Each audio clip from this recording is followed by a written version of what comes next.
and welcome. This is Saturday News at Noon. I'm your host, Keith Lander. Hey, thank you for all the response from the last shows. Really appreciate it. And if you give me a thumbs up or thumbs down or thumbs sideways, I'll make sure I acknowledge that you watch the show and pass the show on. We try to give accurate information, good information that you can use, your family can use, and your community can use. This week, we got a special guest, so you don't have to look at me all the time. We got two special guests, that is. We have Clint Allen, who is the counsel for Fairborn, the city of Fairborn, Ohio. And we also have Rob Anderson, who is the city manager of Fairborn. Welcome. Thank you, Keith. Well, let's get into it. Now, a lot of people, when you mention Fairborn, the only thing they pop up with is the Wright-Patterson Air Force Base. But Fairborn, Ohio has a lot to offer. And Rob, I know when people talk about quality of life strategies, I know y'all are working on housing development and those kind of things. So if you can elaborate on as far as your availability of housing and what you're doing in that area. Yeah, absolutely. First of all, thanks for the opportunity to talk to you, Keith. I really appreciate you promoting Fairborn and letting us get our word out. We have been fortunate to see some pretty good residential growth over the last few years. We've averaged about 100 new homes that are being constructed, mostly on the east side of town. But overall, we provide a variety of housing stock from very small starter homes to pretty large, luxurious homes in multiple different neighborhoods. So we've got a little something for everybody. We are on the doorstep of Wright-Patterson Air Force Base, so that's a benefit for us because obviously we benefit when Wright-Pat benefits, and it's the largest single-site employer in the state of Ohio. So we love having that right at our doorstep. That's good. Now, Clint, I looked at y'all's the Fairborn City website, which is a good website, interesting website. I suggest people go to it. That's Fairborn, Ohio. That is a website. And they mentioned a historical downtown. Can you talk about the historical downtown, Clint? Yeah, thanks again, Keith, for having us and allowing us to talk about our town, the city of Fairborn, and how special it is. Again, we can't talk about the city of Fairborn without mentioning Wright-Pat because there's so many things that are interwoven. Wright-Pat exists because of that city. And one of the reasons for Fairborn, the only city in the United States named Fairborn, it came together as two townships, I believe, and where we had a, what was it, Rob?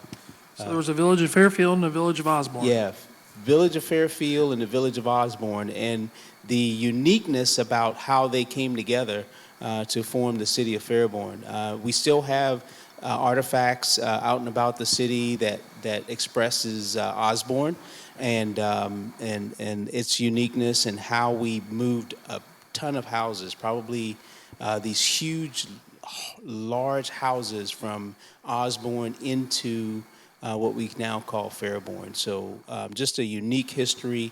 I'm not sure that there's any other town like that in the United States. So that kind of capsulizes our uniqueness. Okay. Now, I know both of you don't sit on the school board. First, you got a school board, but you can also comment on your school systems. And I know you have a university right there in Fairborn, which is the Wright State Raiders.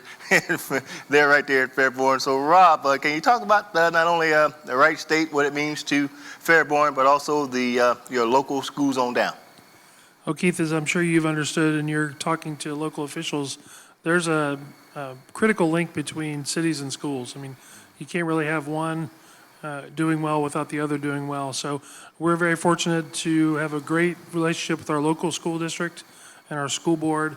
Our schools have recently passed bond issuances to replace all of the existing schools in the Fairborn system. So hopefully within the next 10 years, we'll have brand new schools from all the way from kindergarten through high school, which is a wonderful thing for us, especially in economic development. To be able to say that you've got new schools is really something that is pretty unique. Well, on top of that, we're blessed to have Wright State University fully within the city of Fairborn as not only our largest employer for the city, but also a resource that we can use with, whenever we have issues or events. We have a great relationship with the president of the university, Wright State and the Nutter Center. It's just a valuable resource that even though a lot of people think it's not in Fairborn, it certainly is 100% within the city. That's great. Now, I understand you've been doing some things with diversity too, Clint, and Rob. You can also chime in, but explain. I understand you what the city has engaged in as far as diversity goes. That's a great question. One of the things that we did right after the protests for the murder of George Floyd, we had a ton of protests, and Fairborn just so happens to had its first actual protests, and it was a peaceful protest, roughly about 300 plus people, organized by Miss Anaya Tassi. She was a 19-year-old Fairborn graduate, and she attends Wright State, and she organized it. It was a peaceful protest, and the bounce we got from that was a diversity and inclusion committee led by Miss Anaya Tassi and Ree Molnar.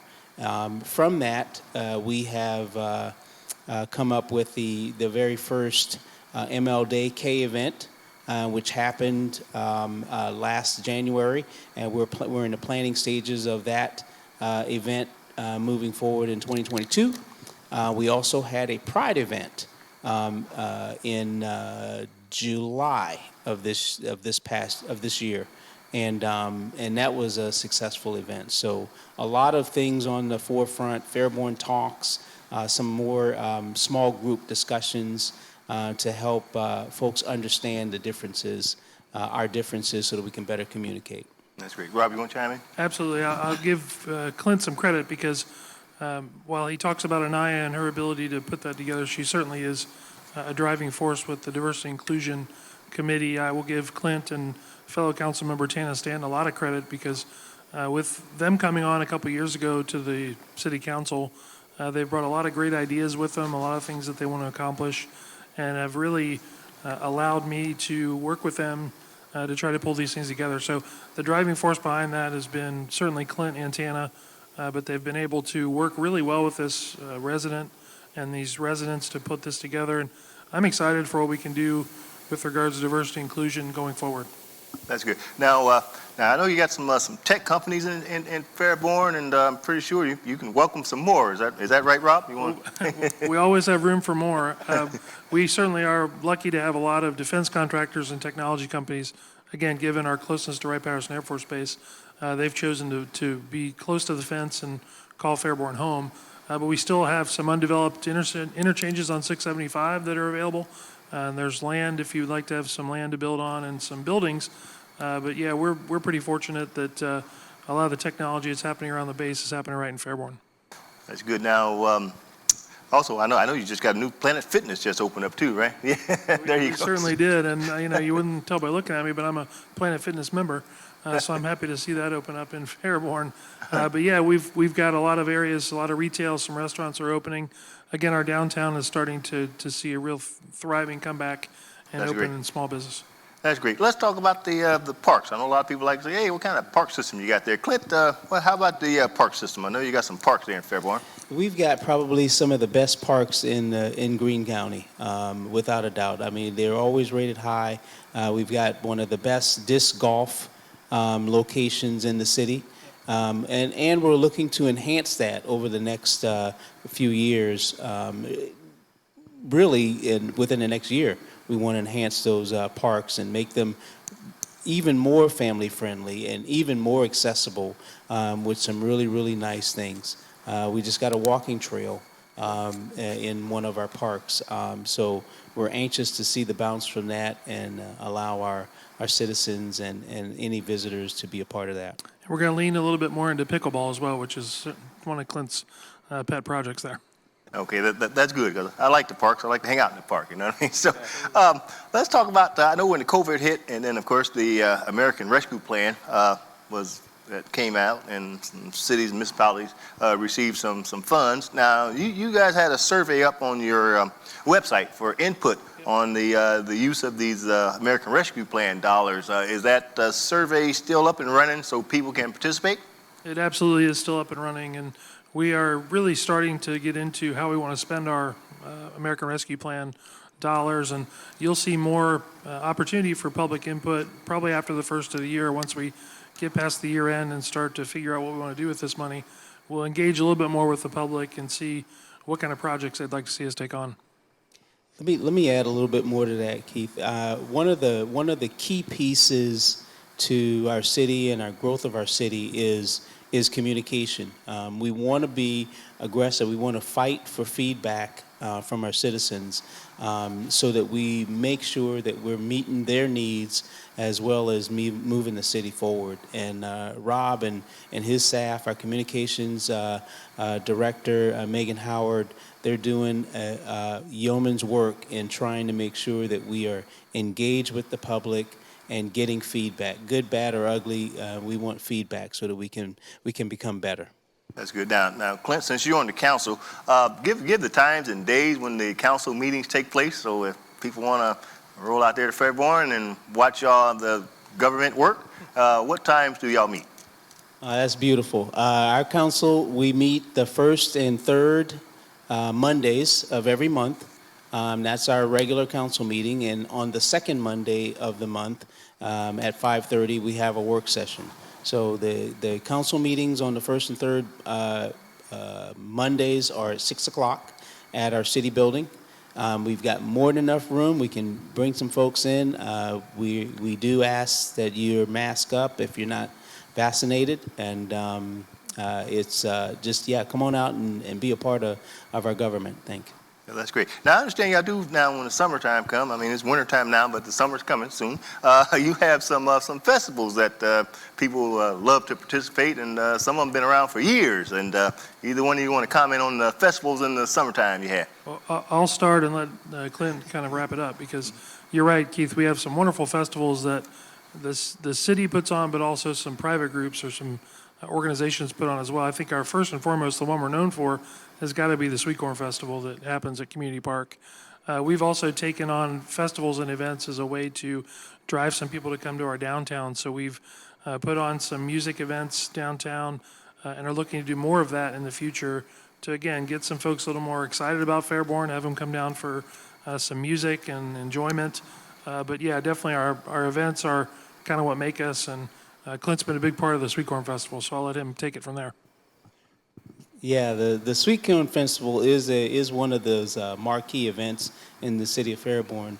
But I also want to stress the fact that we're trying to create this environment as a destination that people would love to be able to come out, have a good time, enjoy themselves. We want to make sure that Fairborn is a place where you can work, you can play, you can live, you can raise a family, and just enjoy yourself. So our festivals are primo.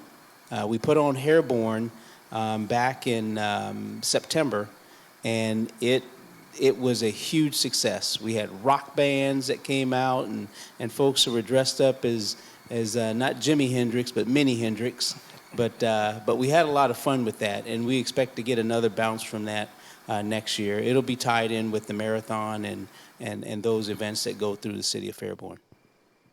That's great. So, we're about to close on time. Did I forget to say anything that you want to say about Fairborn that I forgot? Because I enjoy going through Fairborn. It's a nice little small town with a big feel to it. You know what I mean? Especially with right fat there, right smack dab in the heart of it. So, if there's anything else from the city manager, Rob, do you want to add that I forgot to ask? Well, Keith, I'll certainly give the elected official the last word here, but again, I just want to say thank you for the opportunity to present, talk about Fairborn. I think you covered pretty much everything that we've been really talking about lately. There's always, I could probably take hours and hours if you really wanted to dedicate some time to it, but I think you've covered it, and again, just thanks for the opportunity. Keith, we are a city in motion. That's our tagline. We're a city in motion. We're moving upward and forward. And we're taking steps. There's no elevator to the top. We got to take a step, and as we take a step, we learn a little bit more, and we take another step, we learn a little bit more. So thank you so much for allowing us to come and be a part of this and promote our beautiful city. Well, I thank both of you, and maybe in the summertime we can get to some of those festivals and enjoy some of the food and festivities. And if you haven't been to Fairborn in a while, take a drive on down Fairborn, Ohio. Beautiful place. Don't stop. Just don't stop at the right patch. Just come on down the city a little bit further. I think you'll be surprised. They got some wonderful kind of shops downtown and some eateries which are out of sight. And I think you'll enjoy it. So Clint Allen, who is the council, and Rob Anderson, who is the city manager, appreciate the job you're doing at Fairborn, and also your other council member and your other staff. I don't want to leave them out because everybody's working hard together. And so hopefully in the summer, I maybe have you back one more time. But appreciate you coming, and check out Fairborn, Ohio, folks. And so we're going to move on to the next part of the show. Okay, so we're going to the next part of the show. Next part of the show, we always deal with the scam alert. And this week's scam alert comes from the Ohio Attorney General, who warns of scammers posing as retail representatives. Now, the way this scam works, the Ohio Attorney General, Dave Yost, is warning people against scammers and robocallers posing as retailers and major companies as Ohio starts their holiday shopping. So I told you when the shopping starts, the scammers start up also. Now, legitimate companies do not do business this way, so just hang up. And the way this thing works is, and I got a call the other day, somebody will call you, it'll be a robocall. They'll call, they'll say, hey, this is your Amazon account. Somebody has purchased whatever on your Amazon account. And you have to, in order to check on it, you have to hit a number. They'll say press a 2, 3, 4, something like that. Don't do that, folks. Those robocalls, those are scammers. I didn't hit it, I just hung up. And I suggest you do the same, because they'll call you and they'll say, they're from Amazon or Apple or PayPal or something like that, and they say that somebody has purchased something on your account. Be very cautious of that, because it's going around. I got the phone call myself. So I'm gonna give you some tips as to what to do, and this is from the Attorney General, which is Dave Yost. And he said, hang up if you receive a cold call from someone claiming to bought items from Amazon or another online retailer. Do not call back the number on your caller ID.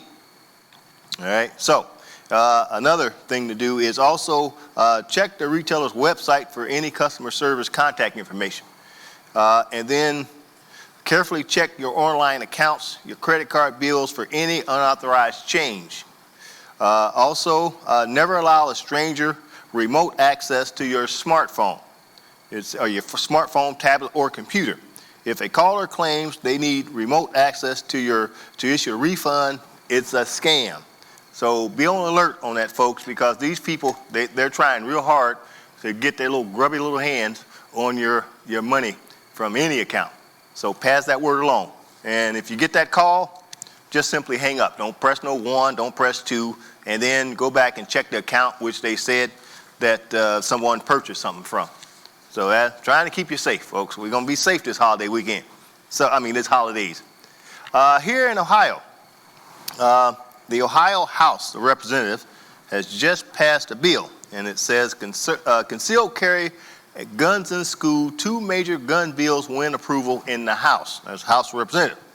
It says the House of Representatives voted in favor of a bill that will allow teachers with 20 hours of training to carry firearms in K through 12 campuses, and that would wipe out the required 8-hour class for Ohioans to carry hidden guns into the public places. House Bill 99, which would address armed teacher training, passed 58 to 33. And then House Bill 227, which will allow adults to carry concealed firearms without taking any current requirement classes. And that passed 60 to 30 in Ohio House Representative. Ohio is like dozens of other states allow school districts to decide whether staff can carry a firearm, but the law also requires those teachers, custodians, bus drivers to complete a peace officer training. Now, this bill would wipe that out. So, the Fraternal Order Police of Ohio believes House Bill 99 sets the bar too low for 20 hours of training for teachers. According to the FOP of Ohio, there's not enough training. Said the FOP Governmental Affairs Director, Mike Windman. He said, we go through 100 hours of training And a lot of that is how not to use our weapon. Also in this bill, Ohioans who wanted to carry a concealed weapon won't be required to pass an 8-hour course or a background check under House Bill 22.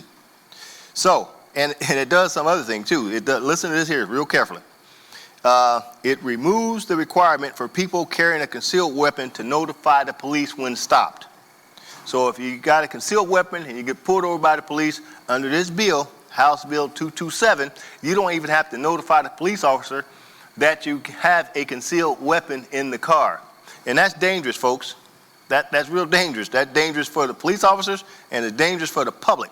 And I don't know how the Ohio House of Representatives thought this was a good idea to put this in this bill. Now, the bill is not done yet. It moves over to the Senate, Ohio Senate, to have some debate and also a vote. This thing is a law that can put more people in danger. When I say more people, I'm talking about the public and the police officers in danger than anything I can think of. And if these legislators, they should be trying to reduce the risk of danger to a police officer than allowing somebody to ride around or have a gun on them and get pulled over and not have to tell the officer that you have a gun, concealed weapon on you. So, it's up for debate, folks. It's House Bill 227 and House Bill 99. You can look that up. Hopefully you can contact your state representative and tell them, hey, this bill is terrible. Okay, just moving along. The Ohio House bill banning spoofing phone numbers heads to Governor Mike DeWine's desk. Now what this bill does, the bill is to ban spoofing, making a call appear to come from a different, often familiar number. It passed by the House. The Senate already passed it, so the Governor DeWine has signed it. Senate Bill 54 is what it is. It would prohibit an intended frauder from making caller ID service transmitted inaccurate and misleading caller identification numbers. Now, you all had this happen before. You get a number and it's the area code of where you live. You know what I mean? Mine is 937, and you think it's a local call. You answer it, and it's a doggone telemarketer or something. Well, this bill stops all that. It stops it, and that's a good thing. And so, but now this bill only is for defrauding elderly, disabled, and members of the military. So it hadn't got to everybody else yet, but hopefully it will. So that's a good thing. I'm in favor of that, because we've had enough of that nonsense, where people call you all out the blue and you think it's a local number, and it's not. We try to protect the elderly, and that's a good bill. Now, we got the infrastructure bill, which passed. President Joe Biden, he's got the infrastructure bill passed. And what does that mean for Ohio? It says here billions of dollars coming to Ohio for infrastructure. The biggest chunk of the infrastructure money coming to Ohio from the new infrastructure bill, an Infrastructure Investment Job Act, is for roads, bridges, which would get nearly $9.7 billion. The White House did release. So let me tell you where this money is going so that you can understand that this money benefits the American people, and especially local. You have roads and bridges, which gets $9.7 billion. You have public transportation, which gets $1.2 billion. You have electric vehicle charger networks, which gets $140 million. You have broadband internet, which is a minimum of $100 million. Wildfire protection is $26 million. Cyber attack protection, $25 million. Weatherization to reduce energy costs. There's no dollar amount specific there. Also, weather infrastructure, including removal of lead pipes. Now, lead pipe, that's a big one. That's $1.4 billion. And also airport infrastructure, which will receive $223 million. So those are good news for the state and good news for the citizens of Ohio, because we get some roads, some bridges, and a few other things. So that's a good bill. Also, I found this, somebody sent me a text on Facebook, It says new Facebook rule allows companies to use people photos without their permission, and posting a private notice on your Facebook page will stop it from doing so. Somebody sent me that, and so I said, well, let me go and investigate and see whether or not this is true. Now, as you may have seen, the posting reads, the new Facebook thing starts tomorrow, and don't forget, you can, by the deadline today, you can opt out of this law, file a lawsuit. They want you to put your name and all this other kind of stuff on this piece of document that they send you. But here's the thing, according to PolitiFact, there's no such rule change in posting notice barring Facebook from implementing anything it doesn't already have in effect now.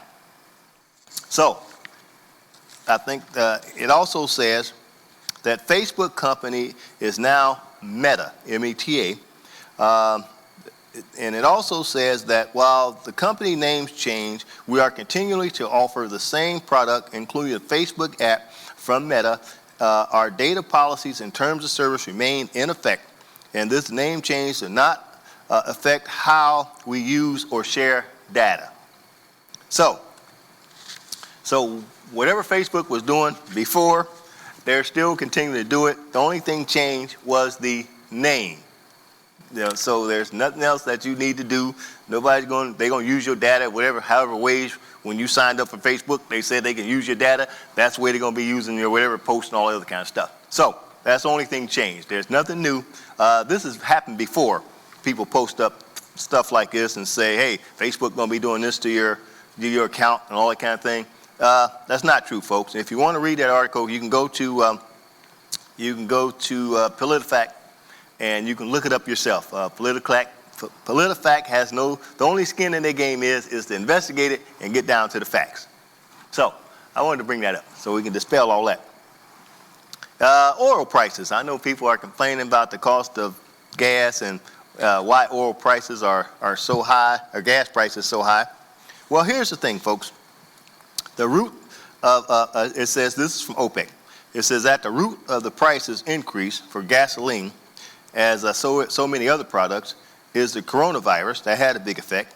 And then the initial wallop from the virus from spring until 2020. What happens is Russia and OPEC started to slow down their production of oil. Russia and OPEC dominates the oil market. They control over half of it. When they slow down that process, then of course that kicked oil prices up. Oil prices kicked up, it kicks up gas prices at the pump. And so now, hopefully OPEC and Russia will start pumping out more barrels of oil per day, as the United States and the rest of the world would like them to do, and that will have an impact on the gas at the pump. Now, I know President Biden has gave a speech. He said the United States are going to start pumping out more oil from their supply.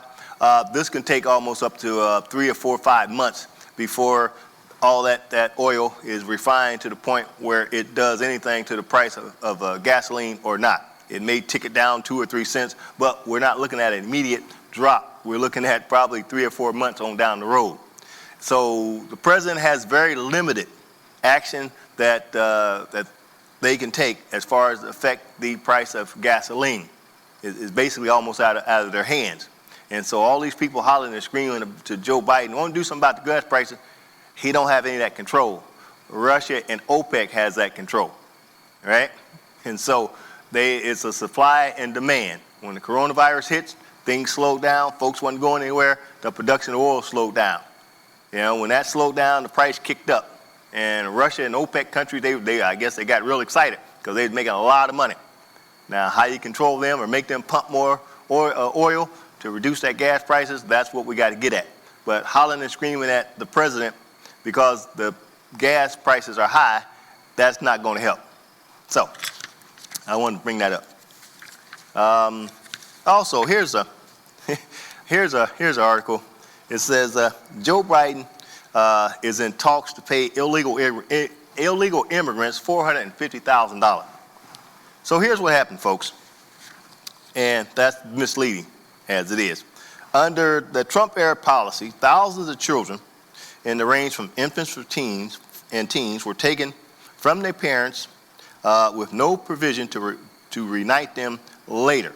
What happened was when we've seen people come to the border, and these people were seeking asylum, going through the border in the proper way. See, the idea is everybody who shows up at the border is not illegal, right? The only part the illegal come in if when you don't come to a point or a port, when you try to cross on a different part and you just try to cross it that way or swim across it, that's illegal. If you show up at a port and you say, hey, I'm seeking asylum, there's a process for that. And a large part of these people did that, and they had their children taken from them under the Trump administration. They were sent back, and their kids were left over here in the States, and these are infants and 1, 2, 3-year-olds. These people have now come back and sued the government, right? So these people were not illegal immigrants. These people were immigrants trying to come to the United States and seek asylum to get away from the hellish conditions. So these lawsuits are in place now. How much money, if the people are successful in suing the United States government under what Donald Trump has did? Now, President Biden is the president, so his government has to work its way through with these lawsuits. And so that's where, if these people get any money, that's where it will come from, the lawsuit. These people are not illegal. These people came seeking asylum. They were immigrants, but they came seeking asylum at a port of origin and at the border. And under Trump, they just took the kids, put the kids over into an area and said, the heck with it. Now they're filing suit. So that's where this comes from. Now, the $450,000 per person, I don't know where that came from. I don't know how that figure got there. But I do know what the basis of this thing is that these people are filing suit against the government for them taking their kids, for them putting their kids in this detention camp. And there was some issues with these kids in these detention camps as far as abuse, as far as misuse, and some other things.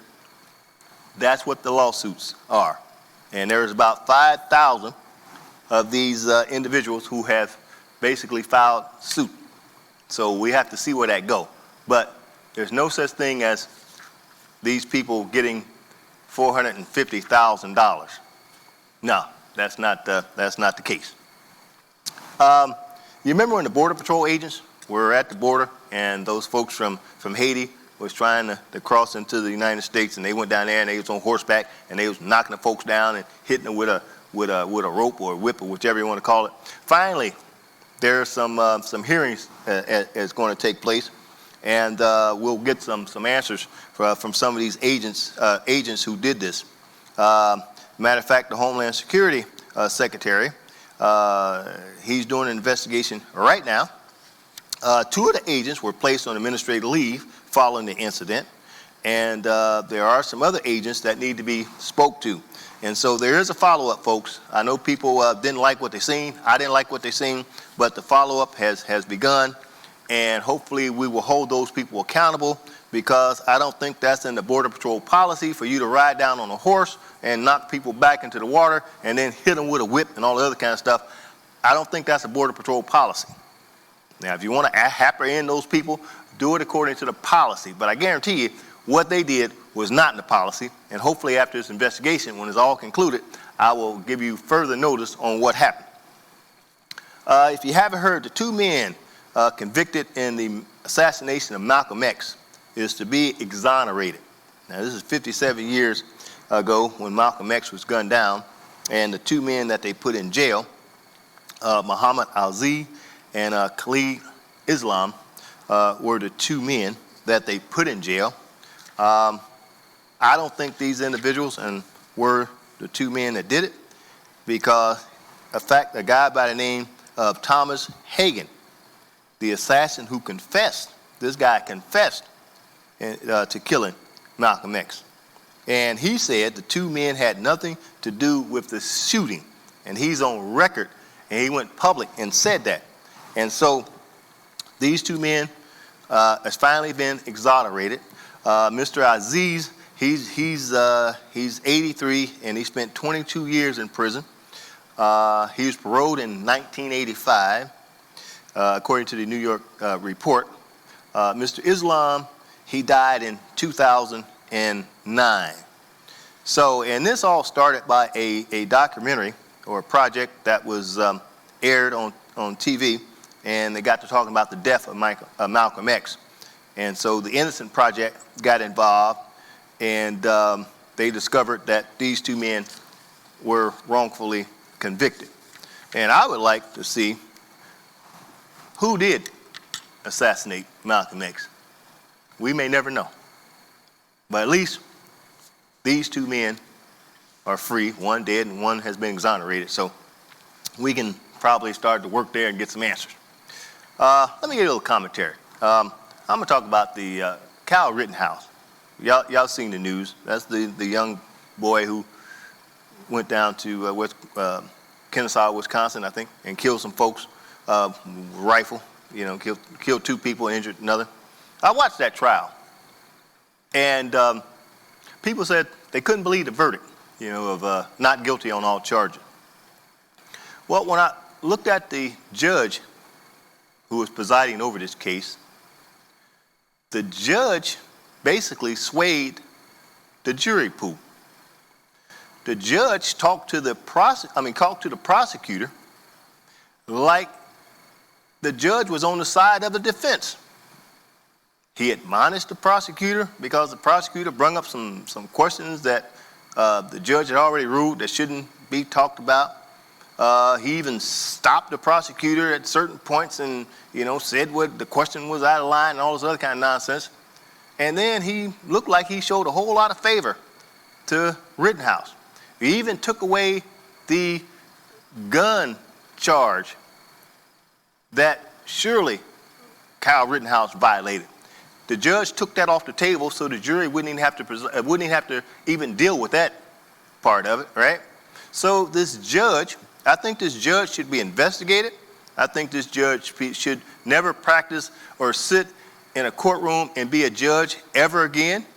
His behavior was one of bias, and I believe he tainted the jury because he kept talking angry against the prosecutor.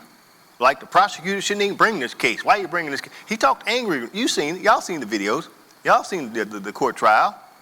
There have been numerous occasions during this trial where they've opened the door. The one time when they're going into Mr. Rosenbaum's the reason he doesn't like guns. And I said something, I whispered in Mr. Krause's ear, it's because of the prior convictions. Please stop. And he did. He knows if you're going to go into something that's been excluded in a pretrial order, you better ask the court, you better get permission. This is ridiculous. It wasn't excluded, Your Honor. You know why it was excluded in the first place? Because it was propensity evidence. That is exactly what 90404 is designed to prevent. You're talking about his attitudes. His attitude is he wants to shoot people. Now, I've admitted that kind of evidence in other trials when it's been appropriate. I didn't admit it in this case because, to me, what I've heard in this trial, and by the way, Mr. Richards absolutely correctly points out that just hours ago, I said I had heard nothing in this trial to change any of my rulings. So why? Testimony, Your Honor. Pardon me? That was before the defense testimony. Don't get brazen with me. And I knew right then and there, I was like, this boy's going to go free. Because that judge is making it so that he can go free. Hell, I could have represented Rittenhouse and won that case with a judge like that, and I wouldn't even have to say much. So, the bottom line is, these judges, we have to hold them accountable too. And I would hope somebody out there, some either civil rights group, ACLU, some civil rights group, NAACP, somebody needs to hold this judge accountable for what he did. So, I'm going to close with that. And so until next time, we will take a break, folks. Come the month of December, there's a lot of holiday things going on. And so we will take a break, but we will be back come first of the year. We'll be back. We'll be bigger, brighter, badder. so be on the lookout. And happy holidays to you. Merry Christmas to you. and the rest of the stuff, Hanukkah, whatever you do, whatever you celebrate it with your family and do something for somebody for a change. And don't post it up on social media.